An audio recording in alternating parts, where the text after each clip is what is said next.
This is a great question. Bon Kim says, Jimmy and Tim, if you were able to choose one comedian to come back from the dead to comment on our current state of affairs, who would it be and what do you think they would say, Jimmy?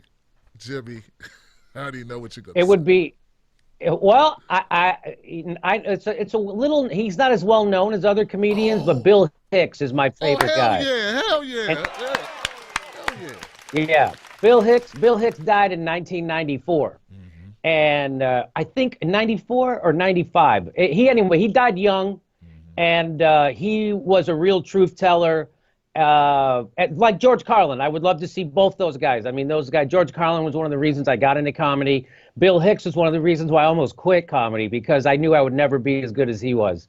And so I don't know what he would say. That's why I'd like to hear him come back. If I knew what he was going to say, I wouldn't be as exciting. So I don't know what he's going to say. That's why I would love to hear what Bill Hicks and George Carlin would have to say. Damn it, Jimmy, you took both the people I wanted to say, man. God, man. And look, I'm not phoning it in either. Those are the two people that popped into my head, man.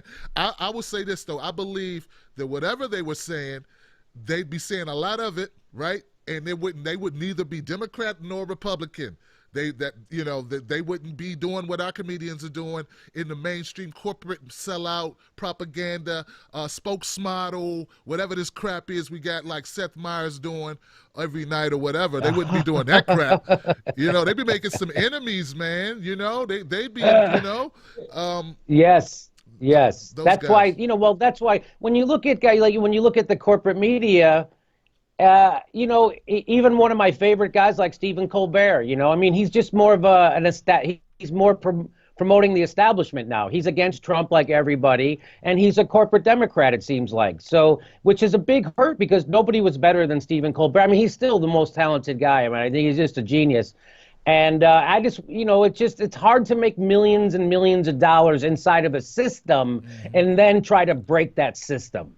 So that's the problem. When you look at when you look at one of the comedians on TV, the problem is they're becoming millionaires off of a system that is corrupt and ruining the rest of the country. So that's why you don't get a critique of the system from these guys like we really need. You get critique of certain politicians or maybe even the Republican Party or maybe even Walt, but you'll never get a real critique of the system. And that's what I think that real comedians need. Because right now, I mean, they're getting rich off the system. They are the system. Right. So that's a big problem.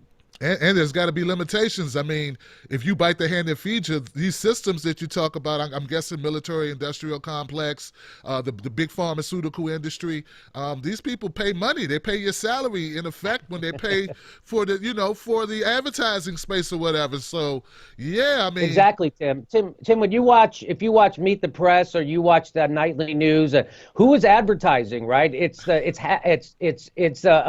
I saw Boeing advertise. Are you in the market for a jet? I'm not in the market for a jet. They had Archer Daniels Midland, Boeing, right? So General Electric. So all these companies are advertising on the news products that the people who watch the news don't buy. Why are they advertising? Because they're not funding investigations of their corporation. They are giving money to the news because they want to defund investigations of their corporations. Archer Daniel Midland doesn't give money to Meet the Press so they'll investigate them. They give money to Meet the Press so they don't investigate them. Ow. Same thing with Halliburton, same thing with Raytheon, same thing with Boeing, same thing with Walmart. If your news is being brought to you by multinational corporations, the oil fossil fuel industries, and the military-industrial complex. That's who's bringing you the news. And you wonder why we've been in perpetual war for the last 20 years? We've been in Afghanistan now going on 16 years straight. 4 more years, that war can retire.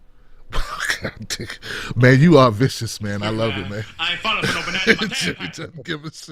I told people, I said, it's going to be hard-hitting, side-splitting realness, and there's some Hillary kicking. Look. Well, let me tell you, think about this, Tim. There were people who weren't even born on 9/11 who are going to be going into the military next year to go to Afghanistan to fight a war that started before they were born. Think about that. That's how long this war has been going on, and it ain't never ending. So this is what Orwell talked about, perpetual war for perpetual peace, right? So it's funny that in Syria, they say Assad killed some of his people with gas. So we have to kill some of his people with Christian bombs. They're Christian bombs. bombs. They don't hurt you. They dodge women, they dodge babies, and they just go up to the military guys and they hug them to death. Wow.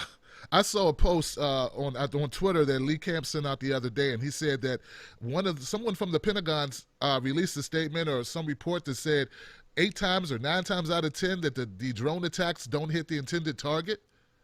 So 90% of the people who are killed by drones are civilians. Right. We also manufacture cluster bombs in the United States, and we sell them to Saudi Arabia, one of the most repressive theocracies in the world. And then Saudi Arabia takes the cluster bombs, which most of the world considers a war crime that we don't, though, in America, because we make them.